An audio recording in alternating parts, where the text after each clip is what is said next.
ஹே, கதை கேட்க நீங்க வந்துட்டீங்களா? கதை சொல்ல நானும் வந்துட்டேன். நம்ம ஆல்ரெடி பார்த்துட்டு இருக்க கொரியன் டிராமாவோட அடுத்த எபிசோட் தான் பார்க்க போறோம். வீடியோக்குள்ள போறதுக்கு முன்னாடி எப்பயும் சொல்றது தான் இப்பயும் சொல்றேன். எஸ் வாய்ஸ் ஓவரை சப்ஸ்கிரைப் பண்ணுங்க, பார்த்ததுக்கு அப்புறம் லைக் பண்ணுங்க, மறக்காம போறதுக்கு முன்னாடி எக்ஸ்பிளனேஷன் எப்படி இருக்குன்னு சொல்லிட்டு கமெண்ட் பண்ணிட்டு போங்க. இந்த எபிசோட எதுல ஸ்டார்ட் பண்றோம் அப்படின்னு பார்த்தா, ஹீரோயின் வந்து நம்ம சாமின்காக ரொம்ப நேரம் வெயிட் பண்ணிட்டு அவ வீட்டுக்கு கிளம்பி போயிடுறா. இங்க பார்த்தா சாமினும் நம்ம ஹீரோவும் தப்பான டேபிள்ல உட்காந்து எக்கச்சக்கமா சாப்பிட்டு எக்கச்சக்கமா பில்ல கட்டிட்டு மொக்க வாங்கிட்டு வந்துகிட்டு இருக்காங்க. சரி சரி விடு, ஆக்சுவலா வந்து இன்னொரு பிளேஸ் இருக்கு, நான் உன்னை அங்க கூட்டிட்டு போறேன் அப்படின்னு சொல்றானா. ஐயோ, இன்னொரு பிளேஸா, இதுவே போதும்டா சாமி அப்படின்னு ஹீரோ பதறான். அந்த டைமுக்கு அவங்க ரெண்டு பேரும் வந்துகிட்டு இருக்காங்க இல்லையா, அங்க ஒருத்தர் வந்து பிரேஸ்லெட் எல்லாம் வித்துட்டு இருக்காரு. அவர் என்ன சொல்றாரு அப்படின்னா, உங்களோட சேராத காதல எல்லாத்தையும் சேர்த்து வைக்கிற மாதிரியான பிரேஸ்லெட் இது. அது மட்டும் இல்ல, உங்களுக்கு எல்லாம் தெரியுமா, இதை நாசாவே வந்து அப்ரூவ் பண்ணிருக்காங்க, அது உண்மைன்னு வேற சொல்லி இருக்காங்கன்னு பயங்கரமா உருட்டிட்டு இருக்கான். இதை பார்த்துட்டு இவங்க ரெண்டு பேருமே சாதாரணமா பாறை வைக்கிறதுக்காக என்னென்னலாம் போய் சொல்லிக்கிட்டு இருக்காங்க அப்படின்னு பேசுறானுங்க. ஆனா அதுக்கப்புறம் என்ன பண்றான்னா, நம்ம சாமன் வந்து நான் ரெஸ்ட் ரூம் போயிட்டு வரேன் அப்படின்னு போறான். நம்ம ஹீரோக்கு இதை வாங்கலாமா அப்படின்னு சொல்லிட்டு ஒரு ஓரத்துல டவுட் தோணிக்கிட்டே இருக்கு. சாமன் அப்படி போன உடனே வேகமா போயிட்டு அந்த நாசா அப்ரூவ் பண்ண அதே பிரேஸ்லெட் தான் எனக்கு வேணும்னு சொல்லிட்டு இவனுமே அதை வாங்கிக்கிறான். அதை பார்த்துட்டு வந்துடுறான். இவன் திரும்பி வந்துட்டு, டே யாருக்குடா, உன்னோட கேர்ள் ஃப்ரெண்டுக்கா இல்ல இப்பதான் ப்ரப்போஸே பண்ண போறியா அப்படின்னு சொல்லி கேக்குறான். ஐயோ அதெல்லாம் அப்படியெல்லாம் ஒண்ணும் இல்லை அப்படின்னு சொல்லிட்டு இவன் மழுப்புறானா. நீங்க ஏன் பாத்ரூம் போகாம இங்க வந்தீங்க அப்படின்னு கேக்குறான். இல்ல எனக்கு இப்போ அர்ஜென்ட்டா வரல, நான் அப்புறமா போய்க்கிறேன் அப்படின்னு சொல்றான். உடனே சரி சரி நான் ரெஸ்ட் ரூம் வரைக்கும் போயிட்டு வரேன், நீங்க இங்கே வெயிட் பண்ணுங்க அப்படின்னு சொல்லி நம்ம ஹீரோ போறான். ரெண்டு பேரும் அதுக்கப்புறம் காஃபி ஷாப்க்கு போயிட்டு காஃபி குடிச்சிட்டு இருக்கும் போது நம்ம ஜாமீன் என்ன சொல்றான் அப்படின்னா, நான் மறுபடியும் உன்னோட கசினுக்கு ப்ரப்போஸ் பண்ணேன்டா, அவ மறுபடியும் என்ன ரிஜெக்ட் பண்ணிட்டா, எனக்கு ரொம்ப கஷ்டமா தான் இருக்கு, இருந்தாலுமே நான் ஹோப்பை விடவே போறது இல்ல, நான் ரொம்ப நம்பிக்கையா இருக்க போறேன், அவளுக்காக வெயிட் பண்ண போறேன் அப்படின்னு சொல்றானா. அதுக்கப்புறம் ஹீரோ கேக்குறான், இதெல்லாம் ஏன் என்கிட்ட சொல்றீங்க அப்படின்னு கேட்கும் போது, வேற நான் என்ன பண்றது, எனக்கு தெரிஞ்சவங்க எல்லாம் அவளுக்கும் தெரியும், வேற யார்கிட்டயும் என்னால இதை பத்தி ஷேர் பண்ண முடியாது, அதனாலதான் இதெல்லாம் ஒண்ணு என்னோட ஃப்ரெண்டா நினைச்சு நான் சொல்லிக்கிட்டு இருக்கேன் அப்படின்னு சொல்றான். ஜாமீன் அவனோட வீட்டுக்கு வந்துடுறான். அதுக்கப்புறம் தான் பேக்கெட்ல இருந்து எடுக்கிறான். இவனுமே ஒரு பிரேஸ்லெட், நாசா பிரேஸ்லெட்டை வாங்கிட்டான் போல. ஹீரோயின் வந்துட்டு ஹீரோவை பாக்குறதுக்காக பார்க்கோட வீட்டுல வெயிட் பண்ணிக்கிட்டே இருக்கா. பார்க் கேட்கறான், ஏய் நீங்க தான் ஒன்னாவே வேலை செய்றீங்க, அப்புறம் கூட உனக்கு இவங்க கிட்ட பேசுறதுக்கு என்ன இருக்கு அப்படின்னு கேட்கும் போது, ஆமா நாங்க சும்மா வேலை விஷயத்த பத்தி இங்க வீட்டுக்கு வந்தா தானே பேச முடியும் அப்படின்னு சொல்றா. பேசிக்கிட்டு இருக்கும் போது என்ன விஷயத்த சொல்றா அப்படின்னா, நான் எங்க இன்னைக்கு பார்த்தேன், அவன் வந்துட்டு நம்ம டாயனோட அப்பாவோட பேசிக்கிட்டு இருந்தான், அதுவும் அவங்க ரொம்ப தெரிஞ்சவங்க மாதிரி ரொம்ப க்ளோஸா பேசிக்கிட்டு இருந்தாங்கன்னு சொல்றாளா. இவன் ஹீரோ வந்து ஷாக் ஆயிடுறான்.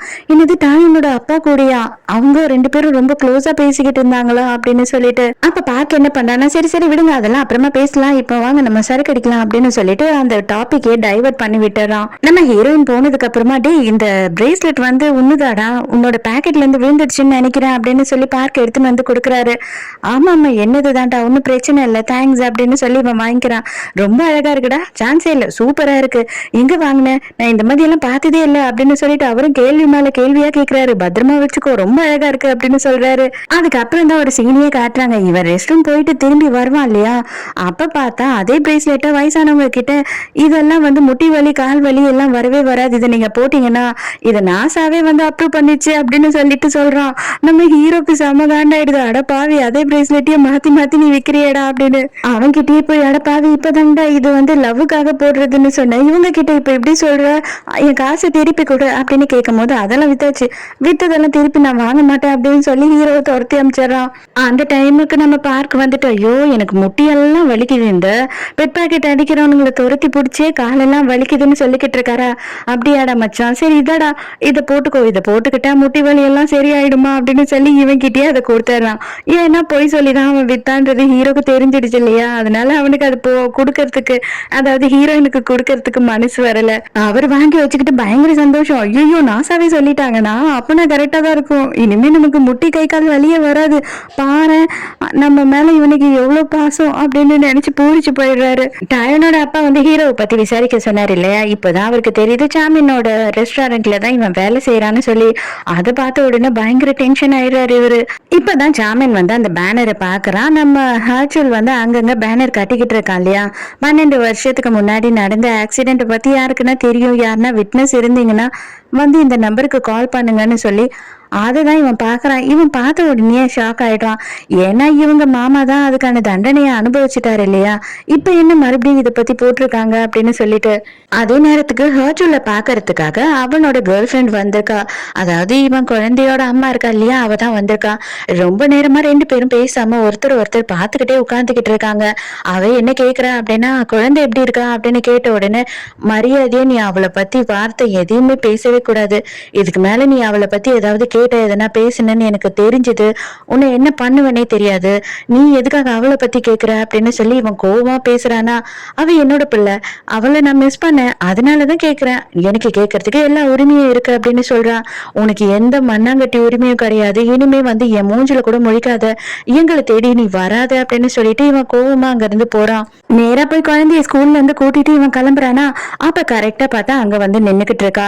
இவனுக்கு என்ன பண்றது, இதுதான் உங்க அம்மான்னு சொல்லணும்னு இவனுக்கு தோணல. அதனால குழந்தைய அப்படியே வந்து டைவர்ட் பண்ணி, வா பாப்பா நம்ம வந்து பீச்சுக்கு போலாம், இங்க போலாம் அங்க போலாம்னு சொல்லி ஏமாத்தி அங்க இருந்து கூட்டிட்டு போறான். ஜாமீன் வந்து ஆக்சுவலா வேற ஒரு ஊர்ல தான் இருக்கான். இவங்க மாமாவோட கல்லறை இங்க இருக்குன்றதுனாலதான் அவன் இங்க வந்திருக்கான். அப்பதான் இந்த பேனரையே பார்த்திருக்கான். ஒருவேளை நீங்க தான் இது எல்லாத்தையும் பண்ணிருக்கீங்களா, நான் அந்த பேனரை பார்க்கணும் அப்படின்றத நீங்க தான் வந்து டிசைட் பண்ணிருக்கீங்களா அப்படின்னு சொல்லி யோசிக்கிறான். அவங்க மாமா வந்து ஜெயில இருக்கும் போது இவன் வந்து மிலிட்டரியில இருந்திருப்பான். ஆனா இவனை பார்க்கணும்னு வர சொல்லிட்டு அந்த ஹேர் கிளிப், அதாவது ஹீரோ வாங்கியிருப்பான் இல்லையா ஹேர் கிளிப், அந்த ஹேர் கிளிப்பை இவன் கிட்ட கொடுத்து, அந்த ஆக்சிடென்ட் ஆச்சு இல்லையா பையன், அந்த பையன் கிட்ட தான் இது இருந்தது. ஆக்சுவலா அவனோட குடும்பத்துல இதை எப்படியாவது சேர்த்துடு அப்படின்னு சொல்லி கொடுத்திருப்பாரு. உடனே இவனும் என்ன பண்றான்னா, அந்த பேனராண்ட போயிட்டு அந்த நம்பரை எடுத்து நம்ம பார்க்குக்கு கால் பண்றான். நான் வந்துட்டு இந்த 12 வருஷத்துக்கு முன்னாடி நடந்த ஆக்சிடென்ட்டை பத்தி உங்ககிட்ட கொஞ்சம் தனியா பேசணும் அப்படின்னு சொல்லி கேட்கறான். நேரா வந்து ஹீரோ கிட்ட அவர் சொல்றாரு, இந்த மாதிரி எனக்கு ஒரு கால் வந்தது, நீயும் என் கூட வா, அவர் யாரு என்ன சொல்றாருன்னு நம்ம கேட்போம், ஆனா நீ மறைஞ்சாப்புல உட்காந்துக்கோ, ஏன்னா அன்னைக்கு நீ தான் செத்த, இப்ப இப்படி வந்து நிக்கிற அப்படின்னா அதுக்கு டென்ஷன் ஆயிடுவாங்கன்னு ஒண்ணு. இவனுமே அப்பாடா ஏதாவது ஒரு க்ளூ கிடைச்சது, இல்ல ஏதாவது ஒரு விட்னஸ் கிடைச்சதுன்னா நமக்கு ரொம்ப சந்தோஷம் அப்படின்னு சொல்லிட்டு இருக்கான். அப்பதான் சாமினும் இவரும் மீட் பண்றாங்களா. மீட் பண்ண உடனே வந்துட்டு சாமின் கிட்ட இவர் சொல்றாரு, நான் இந்த மாதிரி இன்ஸ்பெக்டரா இருக்கேன் அப்படி இப்படின்னு இவரை பத்தி இன்ட்ரடியூஸ் பண்ணிக்கிறாரு. இப்ப இவனுக்கு என்ன டவுட்னா, ஆக்சுவலா எங்க மாமா தான் அந்த டிரைவரு, ஆக்சிடென்ட் பண்ணதே எங்க மாமா தான், அவர் தண்டனையையும் அனுபவிச்சுட்டாரு, இப்ப எதுக்காக நீங்க வந்து குற்றவாளியை தேடிக்கிட்டு இருக்கீங்க, அது எனக்கு புரியல அப்படின்னு சொல்லி கேக்குறான். அப்பதான் வந்துட்டு நம்ம பார்க்க என்ன சொல்றாரு அப்படின்னா, எங்களுக்கு என்ன டவுட்னா, அவர் வந்து அந்த ஆக்சிடென்ட் பண்ணலன்னு எங்களுக்கு டவுட் இருக்கு, அதனாலதான் இதை ரீஇன்வெஸ்டிகேட் பண்றோம். அதே நேரத்துக்கு உங்க ஆன்டியுமே வந்து அவரோட சாவுல நீ வந்து பண்ணாத தப்புக்கு தான் தண்டனை அனுபவிச்ச அப்படின்னு சொல்லி கதறி அழுதாங்க. அங்க நானும் தான் இருந்தேன். அந்த ஆக்சிடென்ட்ல இறந்து போனது என்னோட ஃப்ரெண்டு தான். அவனுக்கு எப்படியாவது நியாயம் கிடைக்கணும் அப்படின்றதுக்காக தான் இது எல்லாத்தையும் நாங்க பண்றோம் அப்படின்னு சொல்றாரு. இப்ப இவனுக்கு ஒரே தலையை சுத்த ஆரம்பிக்குது. அப்ப அந்த ஆக்சிடென்ட்டை மாமா பண்ணலன்னா வேற யார் பண்ணிருப்பா அப்படின்னு சொல்லி நீங்க யாருன்னா சந்தேகப்படுறீங்களான்னு கேக்குறானா. அதுக்கு வந்துட்டு நம்ம பார்க்க என்ன பண்றான்னா, அதாவது நம்ம சாமினோட அப்பா இருக்காரு இல்லையா, அவர் பேரை சொல்லிதான் அவர் மேலதான் எங்களுக்கு சந்தேகம் அப்படின்னு சொல்றாங்களா. அவ்வளவுதான், இவனுக்கு தலை மண்டையெல்லாம் வெடிச்சு போயிடுது. ஐயோ நம்ம அப்பா பேரை சொல்றானே அப்படின்னு. நம்ம ஹீரோவும் இப்பதான் என்னடா இது சாமின் வந்திருக்காரு, சாமினோட அங்கிள் தான் அந்த டிரைவரா அப்படின்னு சொல்லி இவன் ஷாக் ஆயிட்டு இருக்கான். இங்க ஜாமீனை பார்த்தா ரெஸ்டாரண்ட்ல தப்பு தப்பா வேலை பண்ணிக்கிட்டு இருக்கான். எல்லாருமே என்ன ஆச்சு இவனுக்கு அப்படின்னு பாத்துக்கிட்டு இருக்காங்க. அவன் வந்து அவங்க மாமா இன்னசென்ட், அப்பா தான் கொலைகாரனா இருப்பாரோ அப்படின்னு சொல்லி டவுட் வந்ததுனால இவன் ஒரே ஒன்னும் புரியாம தலைக்கால் புரியாம குழம்பிட்டு இருக்கான். இது பார்க்கும் போது ஹீரோக்குமே கொஞ்சம் கஷ்டமா தான் இருக்கு. ஜாமீன் என்ன பண்றான்னா, மறுபடியும் நேரா பார்க்க போய் பார்த்து அந்த கிளிப்பை எடுத்துட்டு போய் கொடுக்குறான். இதை வந்து அந்த ஃபேமிலியில சேர்த்துடுறீங்களா, இது எங்க மாமா வந்து என்கிட்ட கடைசி ஆசையா கொடுத்தாரு, இதை மட்டும் மறந்துடாம உங்களுக்கு தெரிஞ்சவங்க தானே கொடுத்துருங்க அப்படின்னு சொல்றான். அது மட்டும் இல்லாம நான் எங்க ஆன்டி கிட்ட பேசி பாக்குறேன், எங்க ஆன்டியை முடிஞ்ச இங்க நான் வர வைக்கிறேன் அப்படின்னு சொல்றான். அது கேட்ட உடனே பார்க்கறதுக்கு சந்தோஷம் ஆயிடுது. உங்க ஆன்டி மட்டும் வந்துட்டாங்கன்னாவே போதும், ஓரளவு பாதி கேஸையே நம்ம முடிச்சிடலாம் அப்படின்னு சொல்றான். இது கொண்டு வந்து நம்ம ஹீரோ கிட்ட கொடுத்த உடனே ஹீரோக்கு ஆச்சரியம் தாங்க முடியல. ஏன்னா இதுதான் சாமினோட வீட்லயே இவன் பார்த்தா இல்லையா, அப்ப அவங்க அங்கிள் தான் இதை அவர்கிட்ட கொடுத்துருக்காரா அப்படின்னு சொல்லிட்டு இப்பதான் யோசிச்சுட்டு இருக்கா. அதை நேரா கொண்டு போயிட்டு நம்ம ஹீரோயினுக்கு கிஃப்டா கொடுக்குறான். ஹீரோயினும் ரொம்ப அழகா இருக்கு. ஆனா என்ன ஒரே ஒரு குறை, இது ஒரு 13-14 வருஷத்துக்கு முன்னாடி நீ கொடுத்திருந்தேன்னு வச்சுக்கோயேன், எனக்கு ரொம்ப அழகா இருக்கும். எனக்கு வயசு ஆயிடுச்சுடா, இதெல்லாம் போடுற வயசு இல்லை எனக்கு அப்படின்னு சொல்றா. அவன் இருந்தாலுமே உனக்கு ரொம்ப நல்லா இருக்கும், இதை நான் 12 வருஷத்துக்கு முன்னாடி உனக்கு வாங்கினேன் அப்படின்னு உடனே இவளுக்கு பயங்கர சந்தோஷம் ஆயிடுது. அதையும் போட்டு காட்டுறா. நம்ம சாமனுமே வந்து அவங்க ஆன்டி கிட்ட பேசி அவங்கள இங்க வர சொல்றான். தயவு செஞ்சு வாங்க, மாமா தான் இறந்துட்டாரு, இருந்தாலும் அவர் கொலகாரம் இல்லைன்னு நம்மளால ப்ரூவ் பண்ண முடிஞ்சா அது சந்தோஷம் தானே அப்படின்னு சொல்றான். மறுநாள் காலையிலேயே சாமனோட அப்பாவை பாக்குறதுக்காக ஹீரோ போயிடுறானா. எதுக்குடா இவனை உள்ள விட்டீங்க அப்படின்னு கத்திக்கிட்டு இருக்காரு. அவனுங்க கையெல்லாம் தூக்கவே முடியாம நின்னுக்கிட்டு இருக்கானுங்க. ஹீரோ கையை உடைச்சிட்டான் போல. உடனே ஹீரோ என்ன சொல்றானா, எனக்கு ரொம்ப நேரம் தேவையில்லை, 5 நிமிஷம் தான், நான் எதுவும் பிரச்சனை பண்ணாம பேசிட்டு இங்க இருந்து போயிடுவேன் அப்படின்னு சொல்றான். இப்போ உனக்கு என்னதாண்டா வேணும், உனக்கு என்னதான் பிரச்சனை, எதுக்காக நீ என்னை இப்படி டார்ச்சர் பண்ணிக்கிட்டு இருக்க அப்படின்னு சொல்லி இவரு டென்ஷன் ஆகுறாரு பயங்கரமா. அதுக்கு உடனே அவன் என்ன சொல்றானா, எனக்கு எந்த பிரச்சனையும் கிடையாது, நீங்க வந்துட்டு எல்லாத்தையும் ஒத்துக்கிட்டு நீங்க சரண்டர் ஆகணும். யாரோ ஒருத்தவங்க வந்து எதுக்கு உங்களுக்காக கொலைப்பழிய வாங்கணும் அப்படின்னு சொல்லும் போது, யாரோ ஒருத்தர் கிடையாது, எல்லாமே வந்து அவங்கவுங்க தேவைக்காக தான் அதெல்லாம் பண்ணாங்க. நான் வந்துட்டு வேணும்னு எதையும் பண்ணல, இது தெரியாம நடந்த ஆக்சிடென்ட் அப்படின்னு சொல்றாரு. நான் செத்தது மட்டும் இல்லாம நான் ஒரு கொலைப்பழியையும் ஏத்துக்கிட்டு இருக்கேன் இல்லையா, அந்த கொலைப்பழியையும் நீங்க தானே எனக்கு கொடுத்தீங்க அப்படின்னு சொல்லி கேக்குறான். அதெல்லாம் நான் பண்ணல, அது தானாவே உனக்கு அமைஞ்சது, அந்த பத்தின டீட்டெயில்ஸ் எதுவுமே எனக்கு தெரியாது. ஆனா நான் ஒண்ணு சொல்லுவேன், அந்த கொலைகாரன் யாருன்னு எனக்கு தெரியும், அந்த கொலைகாரன் யாருன்னு நான் சொன்னேன்னா உன்னால தாங்கிக்கவே முடியாது அப்படின்னு சொல்றாரு. அதே நேரத்துக்கு என்ன ஆகுது அப்படின்னு பார்த்தா, இங்க சாமன் வந்து அவங்க ஆன்டிய ஏர்போர்ட்ல ரிசீவ் பண்ணிடுறான். ஹீரோ என்ன சொல்றான் அப்படின்னு பார்த்தா, அந்த டிரைவரோட ஒய்ஃப் வந்து ஆஸ்திரேலியால இருந்து இன்னைக்கு வராங்க, அவங்க இந்நேரம் வந்திருப்பாங்க, கண்டிப்பா நீங்க உள்ளதான் போக போறீங்க அப்படின்னு சொன்ன உடனே இவருக்கு டென்ஷன் ஆகுது. ஐயோ, அவ வேற இங்க வந்துட்டாளான்னு. என்ன பண்றது, இப்ப எனக்கு இதுக்கு மேல வேற வழியே இல்லை, நீங்க எப்படி வந்து இவ்வளவு தொலைவுக்கு போனீங்கன்னு எனக்கு தெரியல, ஆனா இதுக்கப்புறம் வந்துட்டு நானும் சும்மா இருக்க மாட்டேன், அந்த கொலைகாரன் யாருன்னு நான் சொல்லுவேன், அதை கேட்கறதுக்கு உனக்கு தைரியம் இருந்ததுன்னு நீ கேளு அப்படின்னு சொல்றாரு. அதுலயே ஹீரோக்கு கொஞ்சம் ஒரு மாதிரி ஆயிடுது.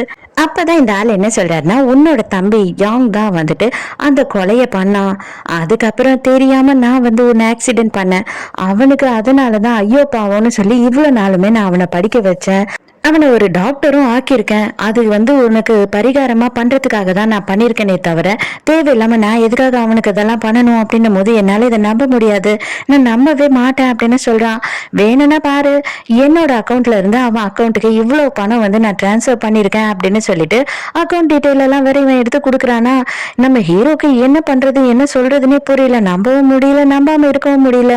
அந்த லைப்ரரியில நடந்த கொலையை பண்ணதே உன்னோட தம்பி தான், ஆனா ஒண்ணு நான் சொல்றேன், அந்த கொலைப்பழிய நாங்க உன் மேல போடவே இல்லை, அது வந்து தானா நடந்துருச்சு, அது எப்படி என்ன ஏதுன்னு எங்களுக்கு தெரியவே தெரியாது, நீயே போய் அங்க ஆதாரத்தை எல்லாம் செட் பண்ணிட்டு வந்த மாதிரி ஏதோ பண்ணிட்டு வந்துட்ட, அதனாலதான் எல்லாரும் நீதான் கொலைகாரன் அப்படின்னு நினைச்சுக்கிட்டாங்க அப்படின்னு சொல்றான்.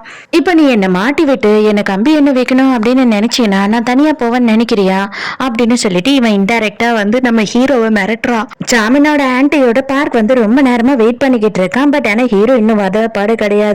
அவன் என்ன பண்றான்னா, நேரா அவங்க தம்பியை பாக்குறதுக்காக கிளம்பி ஓடுறான். ஹீரோவை தேடிக்கிட்டு பார்க்க போறாரா, அதுக்குள்ள வந்துட்டு நம்ம ஜாமினோட அப்பா வந்து ஆன்டியை பாக்குறதுக்கு வந்துடுறாரு.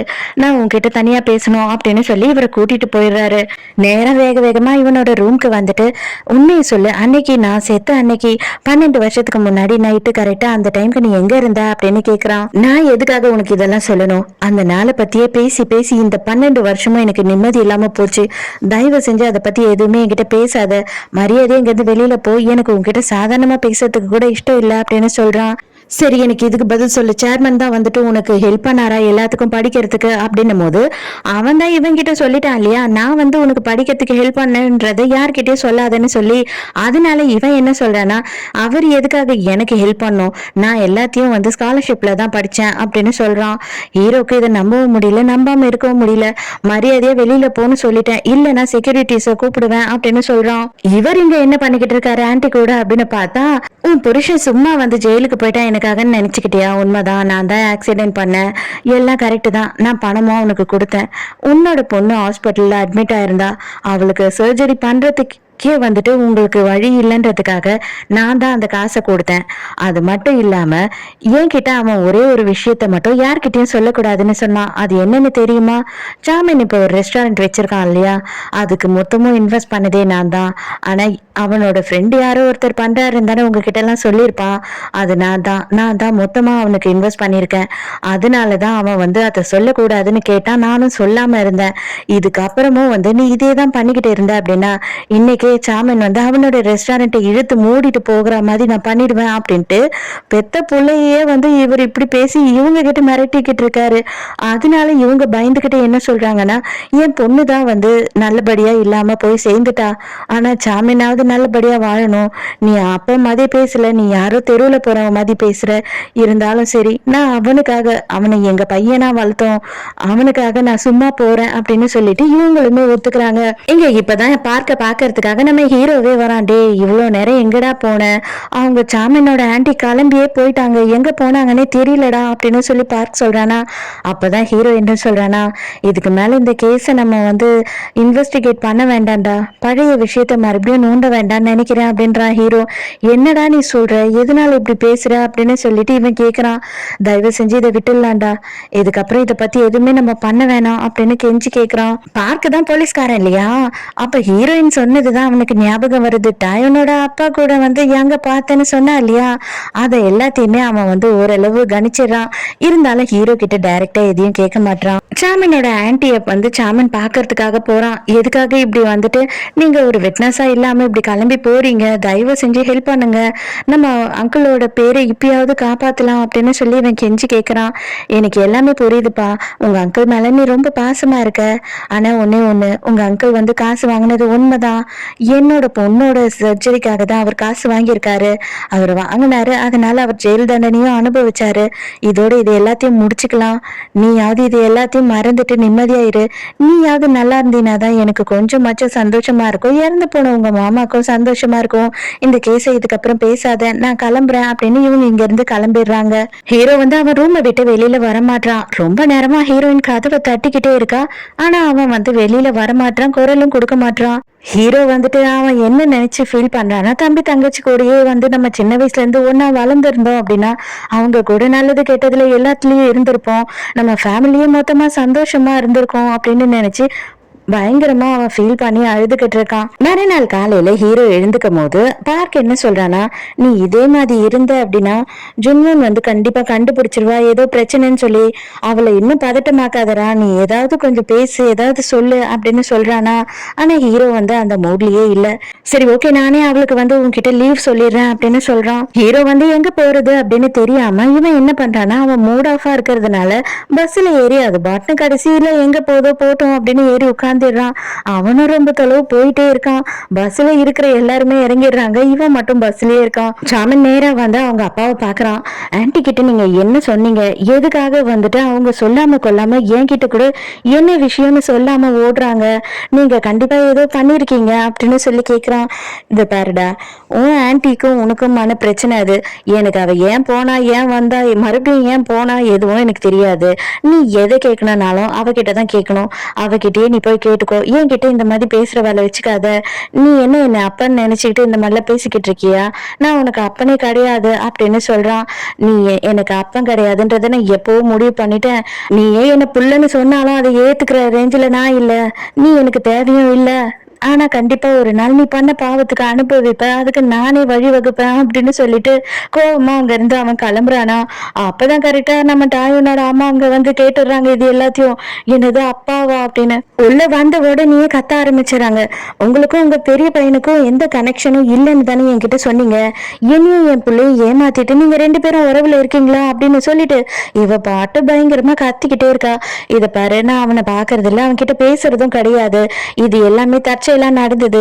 இன்னைக்குதான் முறையா அவன் இங்க பேசியிருக்கான், ஆனா அது கூட உறவு முறை கொண்டாடுறதுக்கு கிடையாது, தயவு செஞ்சு என்ன நம்பு அப்படின்னாலும் இந்த அம்மாக்கு வாய் ஓயில.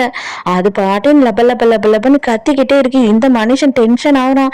இருக்கிற பிரச்சனையில இவ வேறன்னு சொல்லிட்டு ஹீரோ பஸ்ல இருந்து இறங்கி நடந்து போயிட்டு இருக்கானா. அப்ப அந்த ஜேசிபி வண்டி இருக்கும் இல்லையா, அந்த வண்டி பிரேக் பிடிக்காம அது பாட்டு போயிட்டே இருக்கு. உள்ள இருக்க பொம்பளை வேற கத்திக்கிட்டே இருக்கு, ஐயோ காப்பாத்துங்க காப்பாத்துங்கன்னு.